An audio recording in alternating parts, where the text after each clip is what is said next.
A alimentação da criança desde o nascimento e nos primeiros anos de vida é essencial para o seu desenvolvimento saudável. Os costumes adquiridos nessa fase vão repercutir por toda a vida.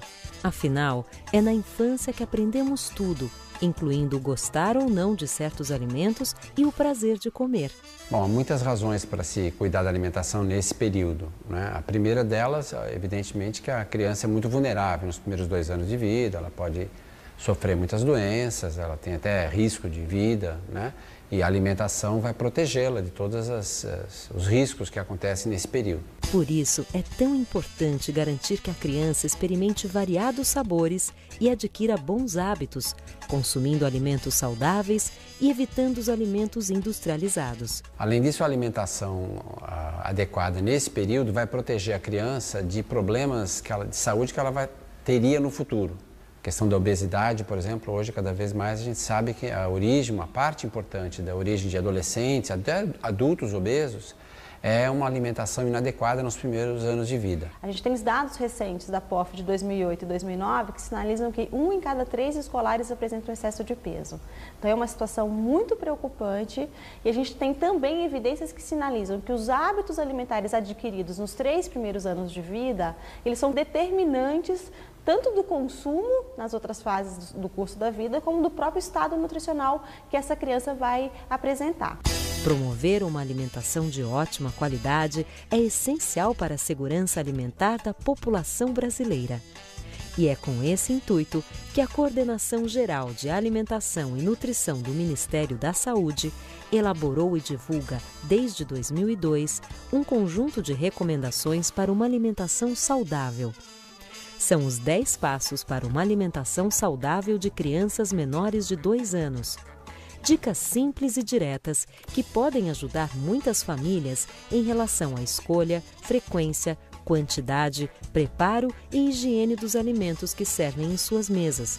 Eles trazem respostas às dúvidas mais comuns sobre alimentação no dia a dia. Os 10 passos surgiram de um estudo multicêntrico no Brasil, de âmbito qualitativo, em que vários profissionais no Brasil resolveram investigar como é que estava a alimentação dessas crianças nesse período até 2 anos. Nós estávamos observando que as crianças brasileiras estavam sendo alimentadas de maneira incorreta, principalmente a duração do aleitamento exclusivo, que é aquele período que a criança deve receber só o leite materno e mais nada, era muito curta, era 1 mês, 2 meses.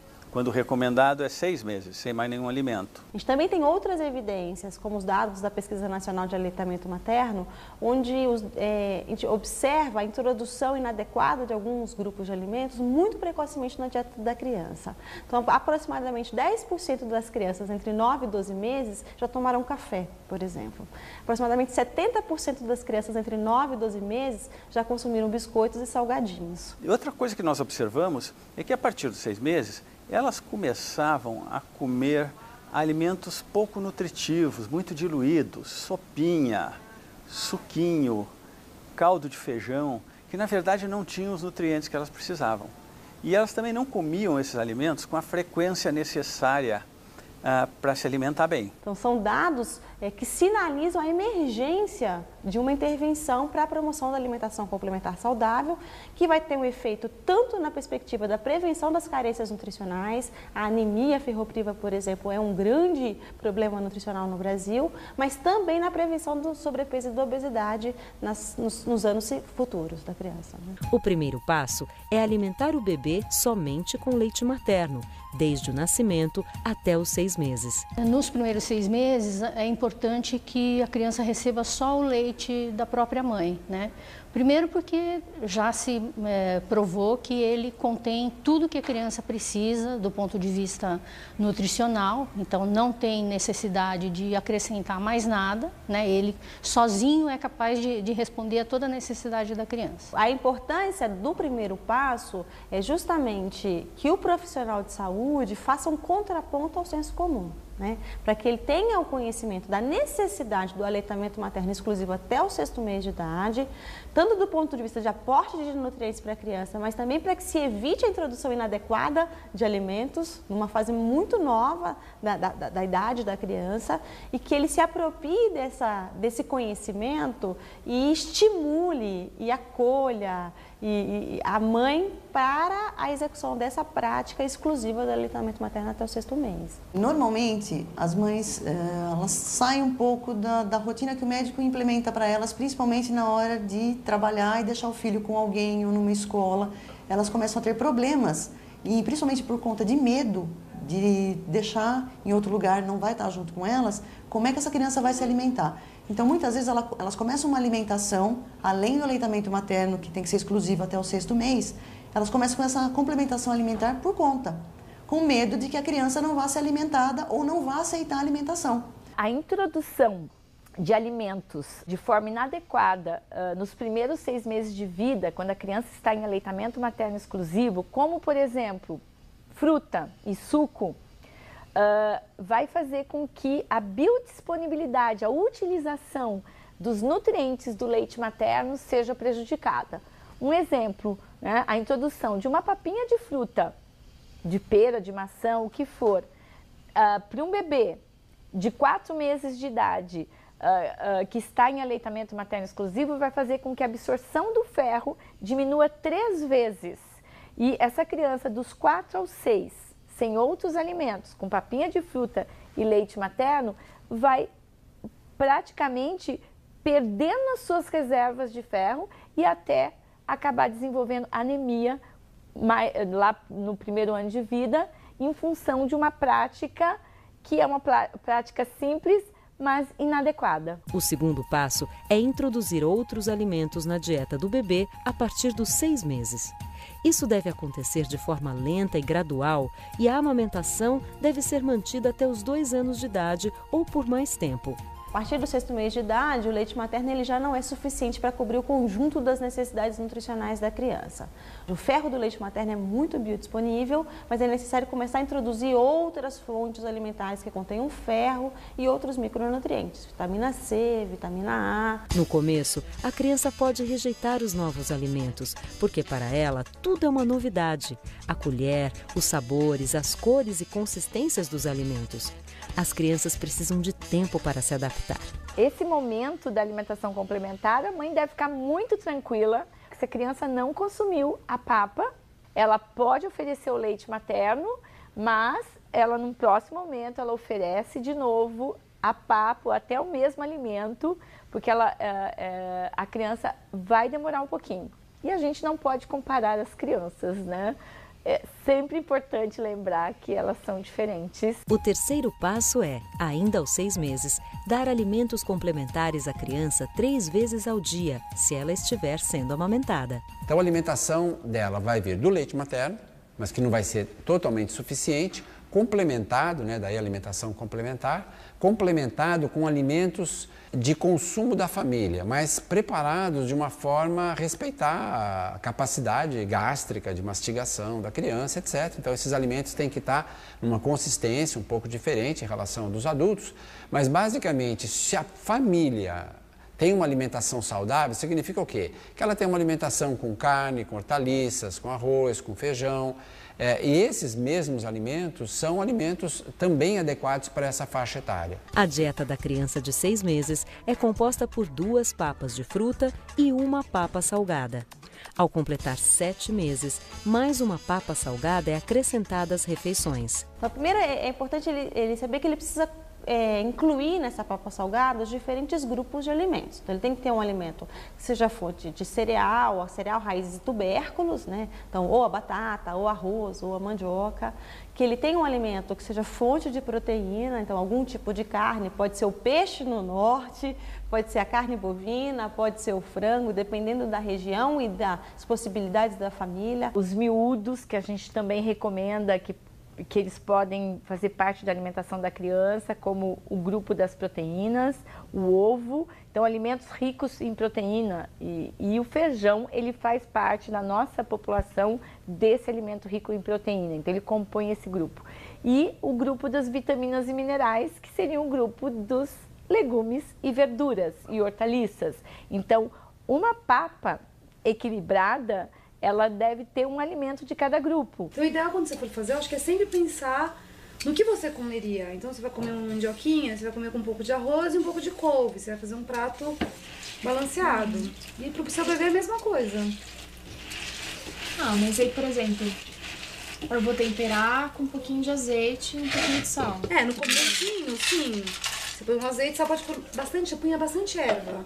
Tipo, usava manjericão, usava salsinha, na papinha, amassava com garfo, então mandioquinha, aí a couve, dava uma, quebrava a couve, né, antes de fazer, nem cortava muito, eu fazia mais manual mesmo. Aí punha uma cenoura e tal, amassava com o garfo e punha salsinha, azeite, tudo depois, crua a salsinha, manjericão cru.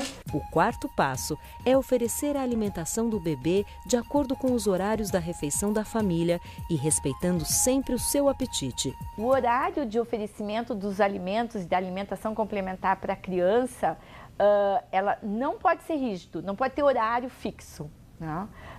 Mas é muito importante que exista um intervalo entre oferecer alimentação e oferecer outro. Então, por exemplo, vai oferecer à criança o almoço às 11. 2 horas antes, pelo menos, a criança não pode consumir nada, nem suco, nem fruta, né? Porque a criança tem que estar com fome. Então, o volume que a criança vai comer daquela alimentação oferecida vai depender do período anterior que ela passou sem se alimentar. E a gente quer, na verdade, que ela consuma um volume adequado. Além disso, quando a criança não estiver com fome, não é preciso insistir no oferecimento da comida. Também não é saudável oferecer prêmios ou castigos para a criança que não comeu a quantidade considerada necessária. Mas nunca forçar a criança a comer, mesmo bebezinho, mesmo que seja no início da introdução à alimentação complementar. Ela deve oferecer mais vezes os alimentos que a criança não quis, mas não ficar insistindo para a criança comer. A criança não quis, o que ela tem que trabalhar? O que aconteceu? Por que a criança não quer comer? Quais são as questões do ambiente que está chamando a atenção da criança e desviando a atenção da criança em relação à alimentação? Será que não é o problema de não estar com fome? Será que não é o horário que está errado? Então, muitas vezes ela pode não estar aceitando aquele alimento porque a televisão está ligada, porque não está no ambiente do comer, da socialização da família. E aí você cria uma situação de rejeição ao alimento, isso cria uma ansiedade na mãe que vai se forçando gradativamente que a criança consuma o alimento. A mãe tem que ser interativa com o bebê, de saber o seguinte, ele está com fome, ele está mostrando sinais de fome? Porque se ele estiver brincando, por exemplo, se divertindo com o negocinho ali, né, ele não está com fome. A criança, nos seus primeiros anos de vida, ela tem uma muito acurada capacidade de percepção de saciedade. O aleitamento materno, inclusive, estimula o desenvolvimento da percepção da saciedade na criança, que é um controle fisiológico fundamental quando você pensa na prevenção do excesso de peso e da obesidade. É o indivíduo saber a hora de parar de comer, a hora que ele já não sente mais fome. Tá? Se a criança é forçada a comer de forma contínua, porque ela vai ser punida, porque ela não consumiu todo o alimento que foi colocado no prato, porque ela tem rigidez do horário de consumo, ela vai perdendo gradativamente a sua capacidade de percepção de saciedade. O que é um risco quando eu penso no desenvolvimento do excesso de peso e da obesidade nos anos seguintes. Passo 5. Desde o começo, as papinhas devem ser espessas, com consistência pastosa e dadas com colher. Aos poucos, a consistência pode ir aumentando até chegar à alimentação normal da família. Primeiro é importante evitar que os diferentes sabores sejam misturados, né? Porque é o momento da criança conhecer novos sabores. E é o processo, inclusive, de aprendizado da criança do mundo que ela está descobrindo ao redor. Se a gente mistura, bate tudo no liquidificador, se perde a oportunidade de conhecer as diferenças, né? As diferenças de textura, as diferenças de consistência, as diferenças de sabores, de aromas. Então, aí a necessidade de tentar manter os alimentos na sua característica depois do processo de cozimento, sem muito sal, né? Simplesmente amassar com garfo, porque a criança ela vai ter a oportunidade aí de desenvolver a motoricidade para mastigação e a deglutição desse alimento e, ao mesmo tempo, usufruir das delícias dos diferentes sabores que ela será apresentada. Então é legal, quando você colocar no prato dele, você separar as comidas e não deixar tudo junto. Daí ele já vai separando sabores e texturas. Texturas, exatamente. Ele vai experimentando, sabendo que isso aqui é a mandioca. Você pode nomear para ele, né? Ele tá como se fosse um prato normal, só que bem mais cozido. Entendi. E com pouco tempero, né? Não colocar muito sal. Por que espessa? Por dois motivos. Um é porque a quantidade de energia vai ser adequada em termos de densidade daquele volume, porque quando ela é muito líquida, né, ela vai ter baixa densidade energética e prejudica a ingestão de energia dessa criança.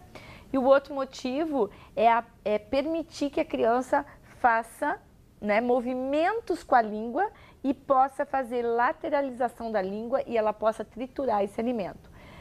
Com 6 meses, isso é possível? Porque os dentes da criança, né, podem não ter nascido, né? A criança não tem nenhum dentinho, mas eles estão próximos já à erupção e eles estão endurecidos. Então, esse endurecimento da gengiva permite que a criança triture e mastiga aqueles grânulos da alimentação. O 6º passo é garantir que a criança receba diferentes alimentos ao longo do dia. Uma alimentação variada é uma alimentação colorida. Sempre que possível, as refeições devem conter algum tipo de carne. E uma vez por semana, é muito bom utilizar vísceras e miúdos, porque são alimentos ricos em ferro. É super importante a variação dos alimentos de cada grupo alimentar. Então, se você vai trabalhar com hortaliças diferentes. Então, um dia você vai estar trabalhando com chuchu, outro dia berinjela, outro dia abobrinha. E da mesma forma, as papas de frutas. Então, a gente tem um conjunto de frutas que podem ser utilizadas. Todas as frutas são recomendadas desde do 6º mês, né, quando se introduz a alimentação complementar. Existe uma representação, às vezes aceita muito, que algumas frutas não podem ser introduzidas na dieta da criança, o limão, a laranja, ou tem que ser uma laranja específica. Na realidade, qualquer fruta pode ser introduzida e deve ser introduzida na dieta da criança. O 7º passo é estimular as crianças a comerem frutas, verduras e legumes todos os dias. A criança deve ser estimulada a comer pelo menos 2 frutas diferentes a cada dia e um legume ou verdura diferente em cada refeição. No momento de aconselhamento da mãe do cuidador para a forma de preparar a papa salgada, quais são os grupos de alimentos que têm que ser contemplados, é importante considerar a diversidade alimentar do Brasil. A gente tem uma altíssima biodiversidade, com um conjunto de alimentos que são utilizados mais ou menos, dependendo da região, e que formam o nosso patrimônio alimentar, né? Toda a constituição da cultura alimentar brasileira. Então, quando a gente vai trabalhar dentro da perspectiva da atenção primária em saúde, que é uma ação ali no território, dentro da comunidade, é importante considerar quais são os alimentos que estão mais disponíveis, quais são os alimentos que as pessoas costumam comprar, os alimentos que eles gostam de comer, e a partir disso, ir orientando como montar a papa salgada, né? Respeitando a culturalidade de cada região do Brasil. Para facilitar, podem ser compradas frutas e hortaliças da estação, cultivadas na região onde a família reside. E é importante que a criança consuma com frequência frutas amarelas ou alaranjadas, que são ricas em vitamina A. Essa vitamina é essencial para o desenvolvimento e crescimento infantil. É natural rejeição nos primeiros momentos. Um alimento que foi rejeitado 1, 2, 3 vezes não significa que vai ser um alimento que a criança não vai gostar. Então é importante reapresentar esse alimento no intervalo de tempo, respeitando a resposta da criança, reapresentar o alimento em outras formas. Ela pode não ter gostado numa preparação, mas ela pode gostar em outra preparação. A gente tem pesquisas mostrando que para a criança aceitar um alimento novo, que ela não está acostumada, ela precisa receber de 8 a 10 vezes esse alimento. Muitas vezes o Raul recusava o alimento a primeira vez que eu dava. E aí, você fazia como? E aí eu insistia, assim, eu dava mais uma vez, aí no dia seguinte eu dava de novo. Mas então, você não tomate. Não, não forçava, mas eu oferecia. Então, o tomate, por exemplo, o Raul só começou a gostar de tomate depois da 10ª vez que eu ofereci. E hoje em dia ele come tomate super bem. E na verdade ele começou a comer tomate essa semana.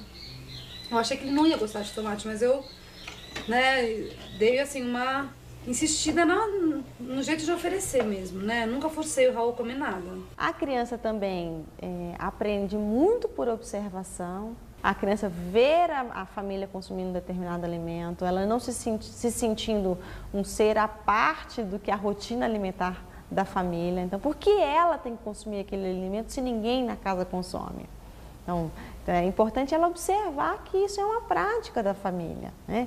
E a partir disso ela vai incorporando comportamentos, como ela incorpora outros comportamentos da casa que não são comportamentos necessariamente de alimentação, né? Mas isso vai incorporando a forma de viver da criança. E dentre os atributos do viver, o comer é parte dele, né? E ele tem que estar carregado de simbolismo, de afeto, de identidade, pensar para além dos nutrientes, né?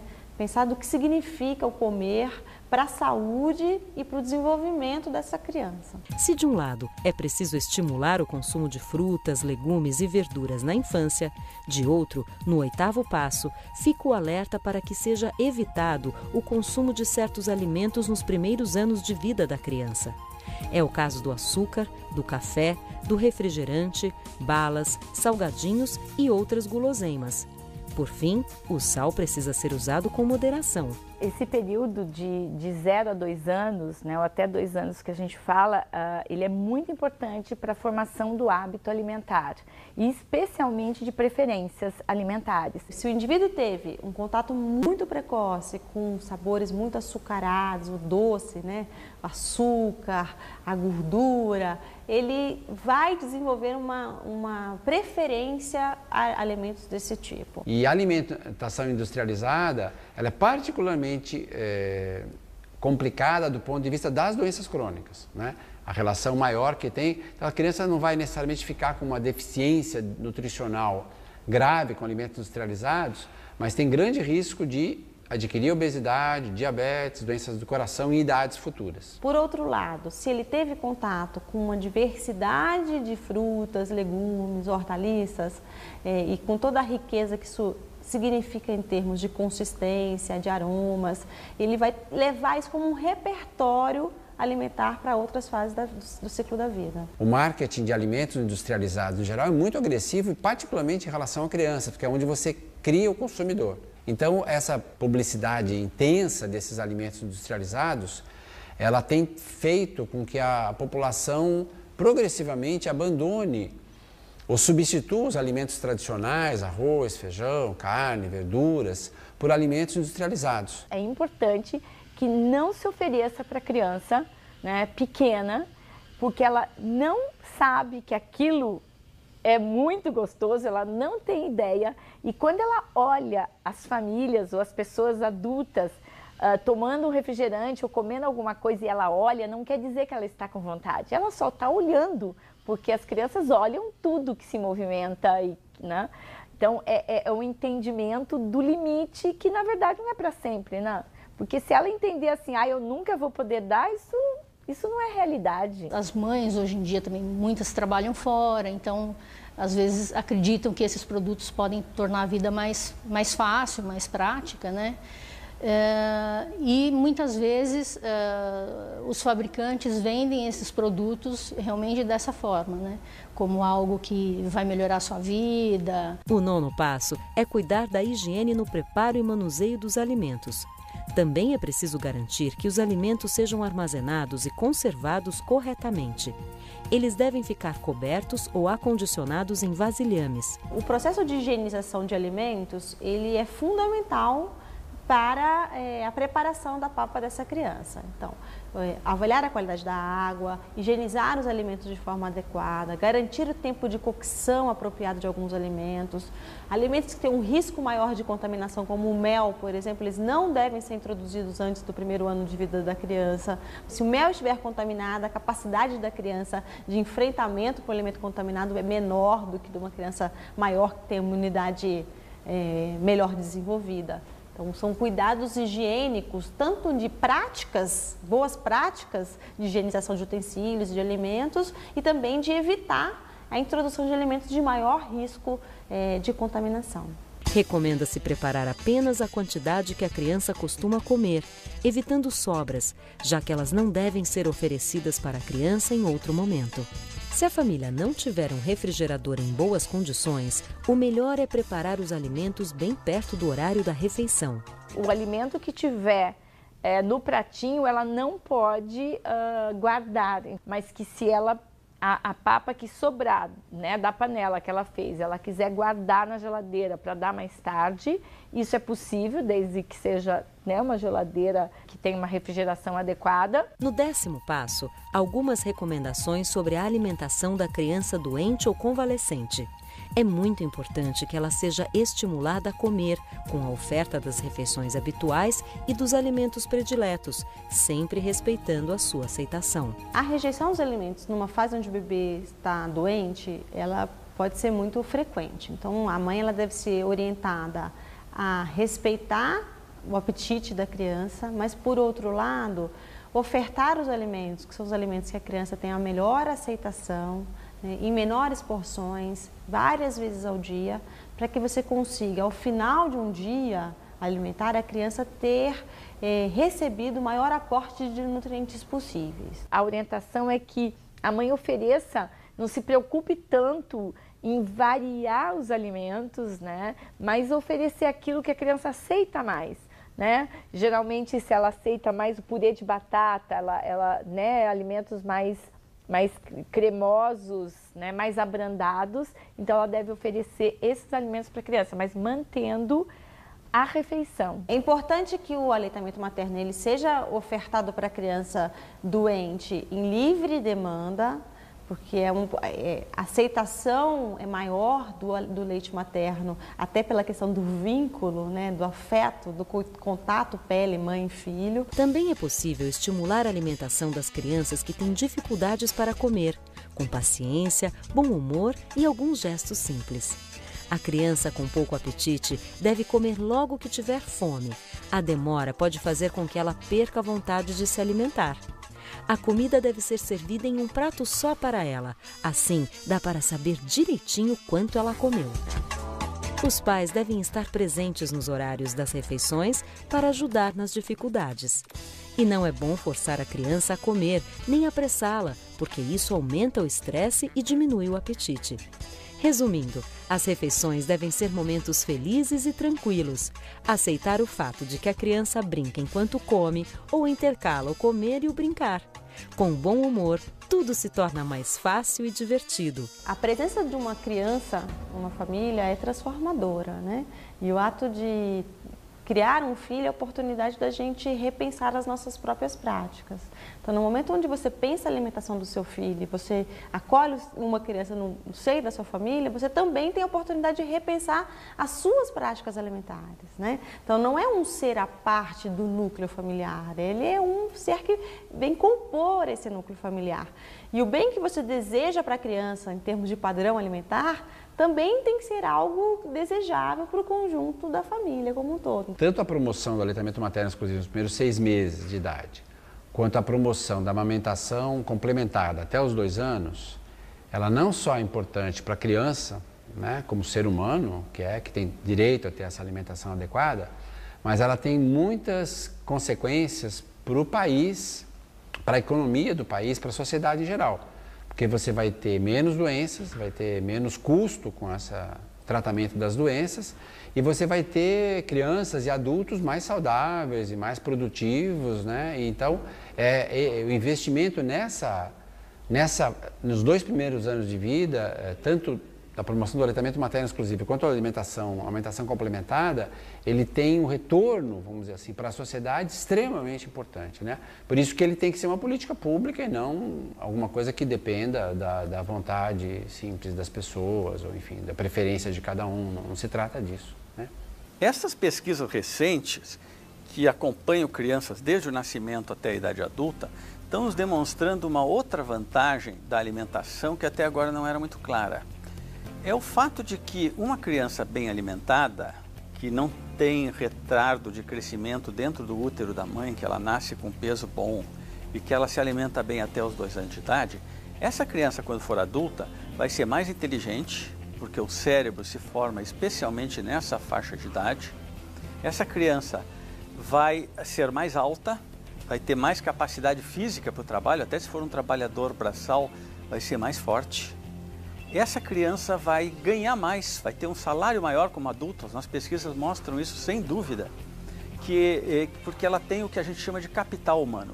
O capital humano de uma criança bem alimentada é maior do que o capital humano de uma criança que sofreu desnutrição, que não conseguiu, naquela fase crítica de sua vida, adquirir a inteligência, a massa corporal e a capacidade de trabalho que a criança bem nutrida consegue. Ao investir em nutrição precoce, nós estamos investindo no país, nós estamos investindo na próxima geração que vai eventualmente garantir o desenvolvimento social e econômico do país. Não é uma questão médica, não é uma questão de saúde, é uma questão muito mais ampla, que nós só vamos ter um país saudável, economicamente produtivo e socialmente desenvolvido se as nossas crianças forem bem alimentadas.